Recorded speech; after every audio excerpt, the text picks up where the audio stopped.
కైలాసానికి వెళ్ళి, స్వామి నువ్వు తప్ప మమ్మల్ని ఎవరు కాపాడతారయా, హాలాహలం నువ్వు పుచ్చేసుకో అన్నారు.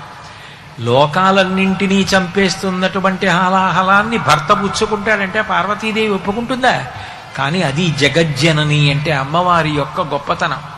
ఆ తల్లి మీద ఎంత ప్రేమ అంటే శివుడికి వెళ్ళి నచ్చ చెప్పుకున్నాడు, లోకం కోసం హలాహలం పుచ్చుకుంటాను పార్వతి అని.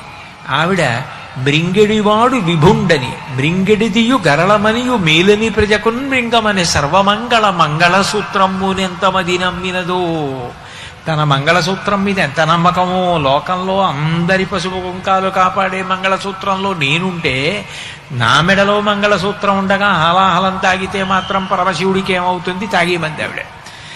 ఆ భక్తి అంటే అక్కడ ఉన్నవి విగ్రహాలు కావు, అక్కడ ఉన్నవి రూపాలు. వాళ్ళ పట్ల గౌరవం ఉండాలి, మర్యాద ఉండాలి అన్నది నిజమైన భక్తి. ఆ భావన ఉంటే ఆ భావజాలము భక్తి అని పిలిపించుకుంటుంది. ఇందాక నేను అట్లా వెళ్ళి ఇట్లా వచ్చేస్తుంటే అక్కడ పార్వతీ పరమేశ్వరుల దగ్గర బంగారు రంగు కాగితాలు ఏదో ఒక యంత్రంలో పెట్టి పైకి వెళ్ళేటట్టుగా వాళ్ళ మీద పడేటట్టు చిమ్ముతున్నారు. ప్రభాకర్ రెడ్డి గారి ముఖం ఎర్రగా అయిపోయి, ఈ కాగితాలు చిమ్మడం ఏమిటి? ఆది దంపతుల మీద వేస్తే పువ్వులు వేయండి, లేకపోతే మానేయండి, ఇలాంటి పిచ్చి పనులు చేయకండి అన్నారు. నేను ఎంత సంతోషించానో మనసులో. ఇది కదా భావన అంటే, వాళ్ళు ఉన్నారన్న భావన అంటే అది. అబ్బా చాలా బాగుందండి అంటే అర్థం ఉండాలి. మన్ని కూర్చోబెట్టి అలా కాగితాలు చల్లితే ఒప్పుకుంటామా? పార్వతీ పరమేశ్వరులు ఆది దంపతులు లోకానికి, వాళ్ళ పట్ల కూడా మర్యాద ఉండాలి. అది వాళ్ళక్కడ ఉన్నారు, వాళ్ళ మీద పువ్వులు పడాలి తప్ప కాగితం ముక్కలు వేయడం ఏమిటన్న భావన కలగడం నిజమైన భక్తి. వాళ్ళు ఉన్నారన్న భావన. పరమశివుడు అంత కష్టపడి తన చుట్టూంచుర సంఘముల్ జయ జయధ్వానంబులన్ బొబ్బిడన్ ఘనగంభీరవమ్ముతో శివుడు లోకద్రోహి హుంపోకు రమ్మని కింగేల తెమల్చి కూర్చి కడిగా నంకించి జంబూఫలంబున సర్వంకషమున్ మహావిషమును ఆహారించే హెలాగతిన్. లోకాలన్నీ భయపడిపోతున్నటువంటి హాలాహలానికి ఎదురు వెళ్ళి ముద్ద చేసి నోట్లో పెట్టుకుని మింగబోయాడు. కంఠం దగ్గరికి వెళ్ళాక ఆలోచించాడు. ఉదరము లోకంబులకును సదనంబకు తెరిగి శివుడు చటుల విషాగ్నిన్ కుదురుకొనే కంట బిలమున పదిలంబుగా నిలిపే సూక్ష్మ ఫలరసముక్రియన్. లోపలికి వెళ్తే కడుపులో అధోలోకాలున్నాయి, పైకి వదిలేస్తే ఊర్ధ్వలోకాలున్నాయి. మింగకుండా కక్కకుండా కంఠంలో పెట్టుకుని అంత తెల్లటివాడు మచ్చ తెచ్చుకుని నీలకంఠుడు, గరళకంఠుడు, శ్రీకంఠుడయ్యాడు. తెల్లగా ఉన్న వాళ్ళకి చిన్న మచ్చ వస్తే చాలా బాధపడిపోతారు, అయ్యో మచ్చ వచ్చింది కనపడుతుందని. అంత తెల్లటి శంకరుడు స్ఫటికమణి నిభం మచ్చ తెచ్చుకున్నాడు లోకం కోసం, గరళాన్ని భుజించి. వాళ్ళు సమాజం కోసం అంత కష్టపడ్డారు. నువ్వు వెలిగించిన దీపం కాలిపోతూ వెలుగునిస్తోంది.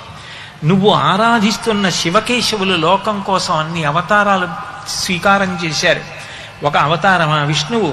వేదోద్ధారణ మందరాభరణ వృద్ధి ధర్మ నిర్మాణ ప్రహ్లాదత్రాణ బలిప్రతారణ నృపాహంకార నిర్వాపణ వైదేహీరమణ ధనంజయ జయ వ్యాపార పారీణ క్షోణీ దివ్యత్కరుణ తమోహరణ తండ్రి వెంకటేశ ప్రభో అంటారు కరుణశ్రీ గారు. దశావతారాలు, అనంతకోటి అవతారాలు, అందులో ప్రధానం దశావతారాలు. అన్ని అవతారాలు స్వీకరించి అంత అనుగ్రహాన్ని కటాక్షించాడు. నిజంగా ఆ భగవంతుడి యొక్క లీలా వైభవాన్ని వింటుంటే ఆశ్చర్యంగా ఉంటుంది. అంత కష్టపడ్డాడే అందరి కోసం. అంతవరకు ఎందుకండి వెంకటేశ్వర స్వామి? నేను ఒకప్పుడు ఒక విషయానికి ఆశ్చర్యపోయా. నేను వెంకటేశ్వర స్వామి వారి దర్శనం చేసుకోవడానికి వెళ్ళా తిరుమల. దర్శనం చేసుకుని బయటికి వస్తుంటే నా వెనక ఉన్నటువంటి వాళ్ళల్లో ఒక ఆయన అన్నాడు, ఏమిటో ఓ 10 నిమిషాలు కూడా ఎప్పుడూ నించోనివ్వరు, తోసేస్తారు, వెళ్ళండి వెళ్ళండి వెళ్ళండి అంటారు అన్నాడు. నేను నిజమే కదా, పాపం అలా అనిపిస్తుంది కదా అనుకున్నాను. ఇంకొక ఆయన కళ్ళు ఎత్తుకుంటున్నాడు. నేను అనుకున్నాను బహుశా బయటికి తోసేశారని, వెళ్ళిపోమ్మన్నారని. తోసేయడం అంటే వెళ్ళిపోండి అన్నారని ఆయన కళ్ళు ఎత్తుకుంటున్నాడులో ఉంది అనుకున్నాను నేను. ఆయన అన్న మాట నా జీవితంలో నేను ఇప్పటికి కాదు ఎప్పటికీ మర్చిపోను. ఆయన అన్నాడు, ఎప్పటి నుంచి నించున్నాడు, కింద నించుంటే నాలాంటి వాళ్ళు కనపడరని ఆ పద్మపీఠం మీద కాలు కదపకుండా అలాగే నించున్నాడు కదా, నించుని కాళ్ళు నొప్పెట్టవా స్వామి? ఒక్క 10 నిమిషాలు నీ కాళ్ళు పట్టే అనుగ్రహం ఇవ్వవయ్యా. ఎంత నిలబడ్డావయ్యా మా కోసం. నిలబడి మమ్మల్ని చూస్తూ అలా ఉండిపోయావా? మేము కనపడలేదు అంటామేమోనని మా కోసం ఆ పీఠం ఎక్కి అలా నించున్నావా? ఆ ఇరుకులో ఇంతమంది వచ్చి విడిచిపెట్టినటువంటి గాలి పీలుస్తూ నించున్నావా? నువ్వు సామాన్యమైన శిలా విగ్రహం కాదు కదా. నకృతం దైవ సంఘైశ్చ నకృతం విశ్వకర్మణ స్వేచ్ఛయా క్రీడతే తత్ర ఇచ్ఛారూపం విరాజిత. వెంకటేశ్వరుడంటే విగ్రహం కాదు, సాక్షాత్ శ్రీమన్నారాయణుడే కలియుగంలో అలా నిలబడ్డాడని వ్యాసుల వారు చెప్తున్నారు. అటువంటి వాడివి స్వామి, మా కోసం ఎప్పటి నుంచి నించున్నావు? 5 నిమిషాలు నించోలేను, అరగంట నించోలేను. ఇలా నించున్నావా? నీ కాళ్ళు పట్టద్దా నేను? ఒక్కసారి అవకాశం ఇవ్వవా అని బాధ వచ్చేసిందే, ఏడుపు వచ్చేసింది అన్నాడు ఆయన. నాకు నిజంగా ఆయన కాళ్ళ మీద పడి నమస్కారం చేయాలనిపించింది. నా బోటిగాడు ఇప్పుడు వెళ్ళినా 5 నిమిషాలు ఉండనివ్వలేదంటాడు, ఈయన అలా అన్నాడు. ఎంత సంస్కారవంతుడురా, ఎంత భక్తిరా అయింది అనిపించింది. ఎంత కష్టపడుతున్నాడు భగవానుడు. మనం సమాజం కోసం ఏం చేస్తున్నాం అన్నది ఆలోచించుకొని దీపం ఉండగా ఇల్లు చక్కపెట్టుకో. దీపం ఉండగా ఇల్లు చక్కపెట్టుకో అంటే ప్రాణం పోయిన తర్వాత ఏడ్చినా ఇక ఆ శరీరంతో నువ్వు చేయగలిగింది లేదు. లోపల ఊపిరి తిరుగాడుతున్నంతసేపే నువ్వు ఏమైనా చెయ్యగలిగితే చెయ్యాలి. నువ్వు చేసి మనుష్య శరీరంతో వచ్చినందుకు సార్థక్యం పొందు. ఏమీ చేత కాకపోతే నోరు ఉంది కదా అని అనవసరపు మాటలు మాట్లాడకుండా భగవంతుడి నామం పలుకు చాలు. నరసింహశతక కర్త అంటాడు, అంత్యకాలమునందు ఆయాసమన నిన్ను తలపనో తలతినిపుడే నరసింహ నరసింహ నరసింహ లక్ష్మీశ ధనవంతక కోటి భానుతేజ గోవింద గోవింద గోవింద సర్వేశ పన్నగాధిపశాయి పద్మనాభ మధువైరి మధువైరి మధువైరి లోకేశ నీలమేఘ శరీర నిగమ వినుత ఈ విధంబుగ నీ నామమిష్టముగను భజన చేయుచునుందు నా భవమందు భూషణ వికాస శ్రీధర్మపుర నివాస దుష్ట సంహార నరసింహ దురిత దూర అంటాడు. ఏదో ఒక ఉపకారం చెయ్యి. అసలు యజ్ఞానికి యాగానికి మూలస్తంభం గోవు. గోవు లేకపోతే, నెయ్యి లేకపోతే, పాలు లేకపోతే, గోవు తొక్కిన మట్టి లేకపోతే యజ్ఞం ఎలా చేస్తారు? యజ్ఞం చేయకపోతే దేవతలకు హవిస్సు ఎలా? దేవతలకు హవిస్సు వెళ్ళకపోతే వర్షం ఎందుకు పడుతుంది? వర్షం పడకపోతే భూమి మీద పంట ఎలా పండుతుంది? దీనికి అంతటికీ కారణమైనది గోవు. తిక్కన గారు మహానుభావుడు, ఈ ప్రాంతం వాడు. ఆయన మహాభారతాన్ని ఆంధ్రీకరించాడు. అనుశాసనిక పర్వంలో గోవు గొప్పతనం గురించి చెప్తూ ఒక అద్భుతమైన పద్యాన్ని రాశాడు ఆయన. పరమ పవిత్రముల్ యజనభాజనముల్ తము విన్న చూచినం దురిత చేయంబులెల్ల తొలగంత్రోయగచాలు ప్రధానకర్త కొత్తరగతి లాభవైభవము తంగిటి జున్నుక చేయు గోవులు ఎవ్వరతగ వానికొల్తుర నివారణ చొత్తురు వారునాకమున్నన్నాడు. లోకంలో 84 లక్షల జీవరాశులలో ఎంత గొప్పవాడు కానివ్వండి, మలమూత్రములు మాత్రము దుర్గంధ భూయిష్టములు, దూషితములు. కానీ ఒక్క గోవు యొక్క మూత్రము, గోవు యొక్క పేడ, ఈ 2 పరమ పూజనీయములు, లక్ష్మీస్థానములు. ఒక వ్యక్తి తన సొంత ఇంట్లో ఒక గదిలోంచి ఒక గదిలోకి ఎలా పెడతాడో, గోసేవ చేసిన వాడు అంత తేలికగా ఇక్కడి నుంచి స్వర్గలోకానికి వెళ్ళిపోతాడు. నేను చెప్పట్లేదు, తిక్కన గారు చెప్పారు ఆ పద్యంలో. అంత గొప్పది గోవు. గోవు ఉన్నంత కాలమే యజ్ఞయాగాదులు జరుగుతాయి. కాబట్టి గోవుని రక్షించుకో అని చెప్పడానికి కార్తీక మాసంలో 2 తిథులు గోపూజకి కేటాయించారు. గోపాష్టమి, గోవత్స ద్వాదశి. నిజానికి కార్తీక మాసం చాలా చాలా గొప్ప మాసం. దీపదానం, అన్నా చెల్లెళ్ళు యొక్క ప్రేమ చెప్పడానికి మొట్టమొదట వచ్చేటటువంటి విధియ తదియ తిథులు, సుబ్రహ్మణ్య ఆరాధనం.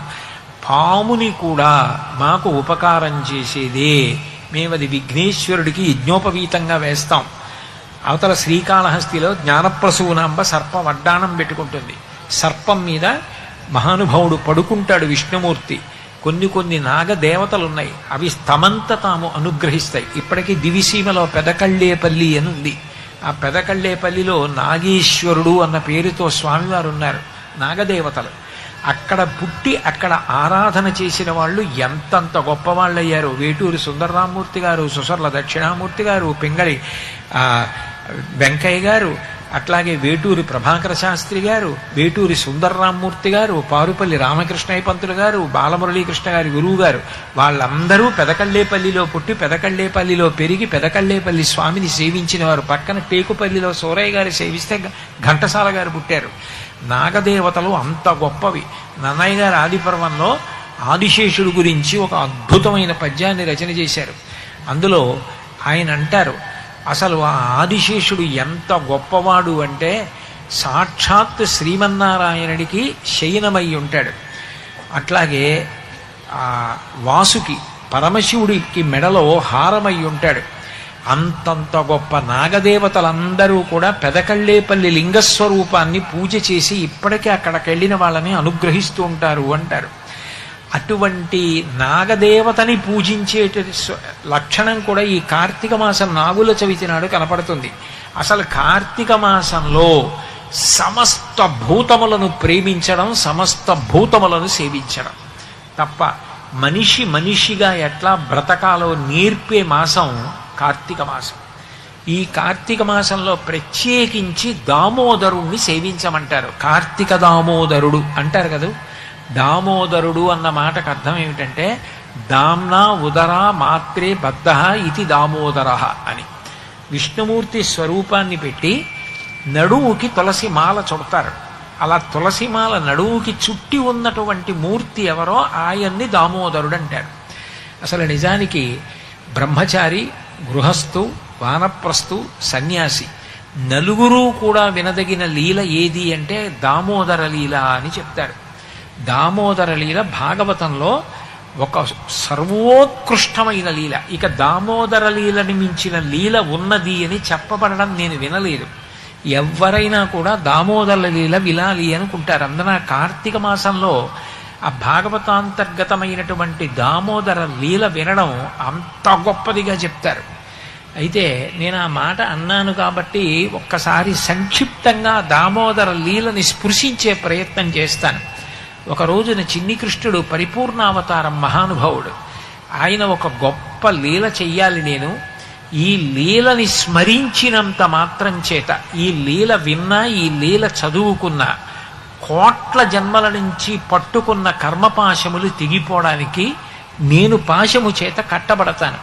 నేను కట్టబడిన లీల వింటే వాళ్ళ కర్మ పాశముల కట్లు తెగిపోవడానికి లీల చేస్తాననుకున్నాడు. అనుకుని సుడియుచు గిదుకుచు వాలుచు సడికొట్టుచు అమ్మ రమ్ము చన్నిమ్మనుచున్ వెడబెడ గంతులు వయిచుచు కదిసి కడవ బాలకుండు కవ్వము పట్టెన్. అమ్మ యశోదాదేవి కుండ నిండా ఆవు పాల పెరుగు, అందులోకి కవ్వంచి దింపి ఆ తాడు పెట్టి కవ్వాన్ని లాగి చిలుకుతోంది. ఎక్కడి నుంచో ఆడుకుంటున్నవాడు ఈ లీల చెయ్యాలనుకున్నాడు కదూ, ఏమీ తెలియని వాళ్ళ గబగబగబగబా పరిగెత్తుకుంటూ వచ్చి అమ్మ మెడ గట్టిగా పట్టేసుకుని, అమ్మ అమ్మ నాకు ఆకలేసేస్తోంది, నేను పిల్లలతో ఆడుకోవాలి, వాళ్ళందరూ ఎదురు చూస్తున్నారు, నాకు తొందరగా పాలిచ్చే అని అల్లరి చేశాడు. లేక లేక లేక లేక పుట్టిన పిల్లాడేమో ఆ అల్లరి ఏమిటో, ఆ ఆదేశించడం ఏమిటో చూసి తల్లి నవ్వుకుంది. పాపం ఆకలేస్తోంది ఇలా ఉందనుకుని ఆ చల్ల చేస్తున్నది తాడు వదిలేసి ఆ కవ్వం కుండా పడిపోకుండా ఓరగిల చేర్చి ఆ పిల్లాడిని ఒళ్ళో పడుకోబెట్టుకుని పాలిస్తోంది. కృష్ణ పరమాత్మ లీల చెయ్యాలనుకున్నారు కదూ, ఆయన ఆదేశాన్ని ఎవరు కాదనగలరు. అవతల పొయ్యి మీద కుండలో పాలు పెట్టింది యశోద, అవి పొంగుతున్నాయి. ఆవిడ అయ్యో పాలు పొంగిపోతున్నాయని ఈ పిల్లవాడు పాలు తాగుతున్నవాడిని కింద దింపేసింది. కడుపారంత చనుబాలు త్రావనిసుతున్ కంజాక్షి పీఠమ్ముపై నిడి పొంగారెడు పాలు దించటకునయ్యే గంగ తద్బాలుండిక్కుడు కోపంబున వాడిరాతి దదముత్కుంభంబు పోగొట్టి తెంపడరన్ వెన్నతిని మిథ్యాసంకుల భాష్పుడై. ఆ చిన్ని కృష్ణుడు అక్కడ అమ్మ తనకి పాలిస్తున్నది కింద దింపేసి పొయ్యి మీద పాలు పొంగిపోతున్నాయని వెళ్ళిపోయిందని కోపం వచ్చి ముక్కుపుటాలు ఎగరేసేసి ఎర్రగా అయిపోయి చిన్ని కృష్ణుడు నల్లటివాడు పట్టుదట్టి కట్టుకుని కొప్పేసుకుని దానికి ముత్యావసరాలు కట్టుకుని చేతిలో వేణువు పట్టుకుని అమ్మా అమ్మా నేను ఆడుకోవాలి, నాకు ఆకలేస్తోంది, పాలిమ్మంటే సగం పాలిచ్చి పాలు దింపుకోవడానికి వెళ్ళిపోతావా, నేనంత నీకు తక్కువైపోయానా, పొయ్యి మీద పాలు ఎక్కువైపోయాయా అని కోపం వచ్చేసి అక్కడ ఉన్న ఓ రాయి, అంటే కుండ కదిలిపోకుండా రాళ్లు పెడతారు, ఆ రాయి ఒకటి తీసుకుని అమ్మ చల్ల చేస్తున్న కుండకేసి కొట్టాడు. కుండ పగిలిపోయి వెన్న ముద్దలతో పాటు ఆ మజ్జిగ అంతా ఒలికిపోయింది. మజ్జిగ ఒలికిపోతే తుడుచుకోవడం మరీ కష్టం. తెలిసి తెలియని ఇంటి ఆయన తీసుకొచ్చి గబగబా దాన్ని తుడిచేసే ప్రయత్నం చేస్తే కాళ్ళు జారి పడిపోతారు. దాని మీద బియ్యం పిండో ఏదో వేసి ఒత్తుకోవాలి తప్ప, లేకపోతే మజ్జిగ ఒలికిపోతే చిక్కటి మజ్జిగ తుడవడం చాలా కష్టం. తర్వాత తడి తిరిగితే కాలు జారిపోతుంది. అది చూసి పాపం యశోద రోజు రోజుకి అల్లరి ఎక్కువైపోతోంది, ఎంత అల్లరి చేస్తున్నాడు, నేను ఇలా వెళ్ళి పాలు దింపొచ్చే లోపల కుండ పగలగొట్టేశాడు అని చూసింది. ఎక్కడున్నాడని ఎక్కడా కనపడలేదు. చుట్టుపక్కల గోపకాంతలందరూ చోరలీల చేస్తున్నాడు, వెన్న తినేస్తున్నాడు.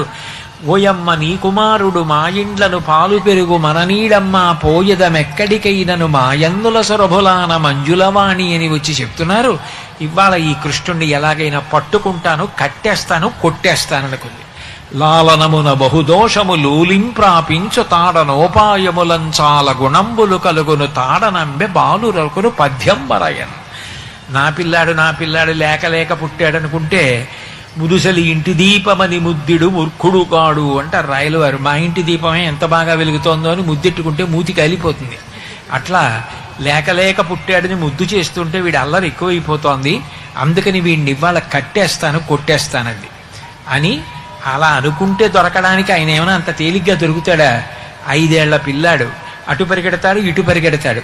పాపం ఆ యశోద పట్టుకోవద్దు, అందుకని ఆవిడేదో పెద్ద యుద్ధానికి వెళ్లే వాళ్ళు ఎలా తయారవుతారో అలా చీర తీసి పైకి దోపుకుని, ఆ పైట కొంగు చుట్టూ తిప్పుకుని దోపుకుని, ఆ జడ కొప్పు గట్టిగా వేసుకుని, అందులో పూలమాల లోపలికి నొక్కి, ఆ పైన ఉన్న హారాలన్నీ రవికలోకి వేసుకుని కృష్ణుడిని పట్టుకోవడానికి చూసింది. తీరా చూసేటప్పటికీ ఆ కృష్ణుడు ఆ వికచనయన వేరొక ఇంటిలో వెలయలోలు తిరుగ వేసి ఎక్కి ఉట్టిలోని వెన్న నులుకుచునొక కోతి పాలు చేయుచున్న బాలుకనియే. ఆ రోజుల్లో కొయ్య రోల్లో దంపేవారు ధాన్యం. ఆ కొయ్య రోలు ఒకటి గోడ దగ్గర తిరగేసి పెట్టి దాని మీద ఎక్కి నించుని గోడ మీద ఉన్న కోతికి వెన్న ముద్దలు తీసి పెడుతున్నాడు. పెట్టి కోతి తింటుంటే ఏ అవతారంలో ఉన్నా వానరాలంటే అంత ఇష్టం. వాటికి వెన్న పెట్టి అవి తింటూ ఉంటే నవ్వుతున్నాడు. మధ్య మధ్యలో వెనక్కి తిరిగి చూసి, అమ్మా నువ్వు నాకు పాలు ఇవ్వలేదమ్మా, ఆడుకుంటానన్నానమ్మా, నాకు సగం పాలిచ్చి నన్ను ఒళ్ళోంచి దింపేశావమ్మా, నీకు పొంగిపోతున్న పాలు ఎక్కువైపోయాయమ్మా అని చెప్పి అమ్మను తలుచుకుని అమ్మ ఎక్కడొస్తుందో, అమ్మ ఎక్కడ కొడుతుందో అని భయపడిపోయిన వాడిలా వెనక్కి తిరిగి చూస్తున్నాడు. కుంతీదేవి ప్రార్థన చేస్తూ అంటుంది, కృష్ణ నువ్వు నటించిన భయం చూసి భయానికి భయం వేసిందంటుంది. అలా భయం నటించాడు. వెనక్కి తిరిగి భయంతో యశోద వచ్చేస్తుందేమో, పట్టుకుంటుందేమో అన్నట్టుగా చూస్తున్నాడు. దీలోగా ఆవిడ రాని వచ్చింది. ఇంటి నిండా ఎక్కడ చూసినా స్తంభాలు. వాళ్ళ ఇంట్లో ఆయన బయలుదేరి గబగబా పరిగెట్టి ఆ స్తంభాల చాట్న దాక్కుంటున్నాడు. యశోద కూడా వెనకాల పరిగెడుతోంది. స్తంభాదికంబులు తనకు వడ్డంబైన అట్టట్టు ననిపట్టు అనివీని ఈ తప్పు సైరింపు ఇంక దొంగిలబోదు నేనని ముని ముట్టనిచ్చువాని కాటుక కరగంగనే కందులు నిలుముచూ వెడలు కన్నీటితో వెగచువాని ఏ దశ వచ్చునో ఇది అని పలుమార్లు చురుగుచు క్రీగంట చూచువాని గుడబారి పట్టుకని వెరపుచు చిన్ని వెన్న దొంగ చిక్కెననుచు కొట్ట చేతులాడక పూబోడి కరుణతోడబాలు కట్టదలచే అన్నారు పోతన గారు. ఆ స్తంభాల చాటుకు వెళ్ళి దాక్కుంటున్నాడు కనపడకుండా. చిన్న బుడతడు. అమ్మేమో అటు పరిగెత్తి ఇటు పరిగెత్తి ఎక్కడున్నాడని ఆయాసపడుతూ నిలబడితే స్తంభం చాటు నుంచి నక్కి చూస్తూ ఉండేవాడు. ఇదిగో ఇక్కడున్నాడని పరిగెడితే మళ్ళీ అలా పరిగెడుతూ ఇంకో స్తంభం చాటుకి వెళ్ళిపోయేవాడు. మధ్య మధ్యలో దూరంగా నించుని అమ్మ ఇటొస్తే అటెడుతూ అటొస్తే ఇటెడుతూ ఆ కాటిక ఇలా ఇలా నలిపేసుకుంటూ దొంగ ఏడుపు ఏడుస్తుంటే దేవతలు అప్సరోగణం కూడా ఆకాశంలో నిలబడి అయ్య బాబోయ్ అంత గొప్ప లీల చేస్తున్నాడని చూశారట. ఆ చెంపలన్నీ కాటుకైపోయి దొంగేడు పేడుస్తూ ఆ చేతులన్నీ కాటుక చేసేసుకుని అమ్మ ఇంకెప్పుడు దొంగతనం చేయనమ్మా, వెన్న తిన్నమ్మా, ఎవరింటికి వెళ్ళనమ్మా, కుండలు పగలగొట్టనమ్మా, ఇంకా ఇలాంటి అల్లరి చేయనమ్మా, అమ్మ నన్ను కొట్టకమ్మా, నన్ను పట్టుకోకమ్మా, నన్ను ఏం చేయకమ్మా అని అరుస్తున్నాడు. అయినా యశోద పట్టుకుందామని పరిగెడుతూనే ఉంది. అటు తిరిగింది ఇటు తిరిగింది. చిట్ట చివరికి చూశాట, అయ్య పిచ్చి తల్లి, లోకంలో నన్ను పట్టుకోగలిగిన వాళ్ళు లేరు, నన్ను పట్టుకుంటానని పరిగెడుతున్నావా? కానీ అమ్మా అన్న మాట వెనక ఉన్న మాధుర్యం ఏమిటో నేను నీకు కొడుకుగా పుట్టాక నాకు అర్థమైందమ్మా. అందుకని నువ్వు కష్టపడితే చూడలేకపోతున్నానని దొరికిపోయాట. అప్పుడు ఆవిడ భుజం దగ్గర చెయ్యి పట్టుకొని కొట్టేద్దామనుకున్నది ఆ చిన్ని కృష్ణుడు. ఆ ఏడుపు, ఆ కాటుక, ఎర్రబడిపోయిన కళ్ళు, ఆ అందం, పొట్ట ఎగిరి పడిపోతోంది, దొంగ ఏడుపు, ఎక్కిళ్ళు వచ్చేస్తున్నాయి. చూసి కొట్టలేక చూపుడు వేలిలా చూపించి కొట్టలేక, పిల్లవాణ్ణి కొట్టలేక నేను కట్టేస్తానందిట. బాలు కట్టదలచే అని ఆవిడ మరిచిపోయింది. వీరెవ్వరు శ్రీకృష్ణులు కారా, ఎన్నడు నువ్వెన్న తినరట, చోరత్వం వించు ఇకను నేర్వరట, దరిద్రునిట్టిని ఎతులు కలరే. అమ్మకి చాలా కోపం వచ్చేసింది అనుకోండి, పిల్లాన్ని పొగిడి, అబ్బో ఎంత గొప్పవారండి మీరు, రోజు పెడుతున్నారట పాపం పాఠశాలకు అంటుంది. వీడు రోజు పాఠశాలకు వెళ్ళలేదు, ఆడుకుంటున్నాడని తెలిసిపోయింది ఆవిడికి. అట్లా ఓహో మీరు కృష్ణుడు కాదేమిటి, పాపం మీకు దొంగతనం తెలియదే, మీరెప్పుడు వెన్న తినలేదే, నేను అంతా దాచేసుకుంటున్నానే అని ఆ పిల్లాడి మీద ఓహో పెద్ద ఎక్కాలు జరుగుతూ వాడిని పట్టుకుని ఆ పక్కన చల్ల చేసి పడేసినటువంటి తాళ్ళు ఒక్కొక్కటి తెస్తోంది, పిల్లవాడి పొట్టకి తిప్పుతోంది కట్టేద్దామని. తర్జనని లోగిటెంగల రజ్జు పరంపరల శిశు కట్టన్న బొజ్జ తిరిగి రాదయ్యే జగజ్జాలములున్న బొజ్జ కట్టందరమే. తాడు తెస్తోంది, వదిలేస్తే పారిపోతాడు. అందుకని ఆ తాడు తీసుకుని ఎడం చేత్తో పిల్లాన్ని నడుం చుట్టూ చెయ్యేసి పట్టుకుని చుట్టూ తిప్పి ముడేద్దామని చూస్తే 2 అంగుళాలు తక్కువ వస్తోంది. మళ్ళీ పిల్లాన్ని పట్టుకుంటోంది, అవతల గదిలో పెడుతోంది, ఇంకో తాడు తీస్తోంది, వాడిని ఏదో అంటోంది, మళ్ళీ నడుం చుట్టూ చెయ్యేస్తోంది. ఈ 2 తాళ్ళు కలిపి ముడేసి పొట్ట చుట్టూ తిప్పితే మళ్ళీ 2 అంగుళాలు తక్కువ వస్తోంది. ఎన్ని తాళ్ళు ముళ్ళేసినా 2 అంగుళాలు తక్కువ వస్తోంది. ఎందుకు 2 అంగుళాలే తక్కువ వస్తోందని ఆవిడ ఆలోచించట్లేదు. ఆవిడ వెడుతోంది, తాళ్ళు ముళ్ళేస్తోంది, పొట్ట చుట్టూ తిప్పుతోంది. జగజ్జాలములున్న బొజ్జ కట్టందరమే, సమస్త జగత్తులు ఉన్న బొజ్జ కట్టగలరా? ఆ 2 అంగుళాలు తక్కువ అవడం అంటే అర్థం ఏమిటంటే నేను భగవంతుణ్ణి పొందగలను, భగవంతుణ్ణి పొందడానికి ఇది ఉపాయం అనుకోవడం. 2 అంగుళాలు తక్కువ. భగవంతుణ్ణి పొందడానికి మార్గం లేదు. మనం భగవంతుణ్ణి ప్రేమతో సేవించి మనం చెయ్యగలిగింది చేస్తుంటే ఆయన మనకి వశపడాలి, కానీ మనం ఆయన్ని వశం చేసుకోవడానికి సాధ్యం కాదు. అది 2 అంగుళాలు తక్కువ అవడం. చిట్ట చివరికి చూసేట్టయిన వడల చెమటలగా ఎనుత్తరీయముజార తురుముకున్న విరులు జారిరాల పట్టరాని తనను పట్టెదనని చింత కట్టుకున్న తల్లి కరుణ చూచి చిక్కడు సిరికౌగిటిలో చిక్కడు సనకాదు యోగి చిత్తాబ్జములంచిక్కడు శృతిలతి కావళి చిక్కెనతడు లీల తల్లి చేతన్ రోలన్. ఆఖరికి ఒళ్ళంతా చెమట పట్టేసి పవిట జారిపోయి కొప్పు ఊడిపోయి పువ్వులు జారిపోతూ కష్టపడిపోతున్న అమ్మని చూసి, పిచ్చమ్మా నన్నెవరు కట్టలేరు, అయినా కడతానని పరిగెడుతున్నావు, అమ్మా అని పిలిచాను కదూ, అమ్మా అన్న మాటలో మాధుర్యం తెలుసుకున్నాను కదూ, లోకాలకి తల్లినైనా తండ్రినైనా నేనే, త్వమేవ మాతా చ పితా త్వమేవ త్వమేవ బంధుస్య సఖాత్వమేవ త్వమేవ విద్యా దృఢం త్వమేవ సర్వం మమ దేవదేవ.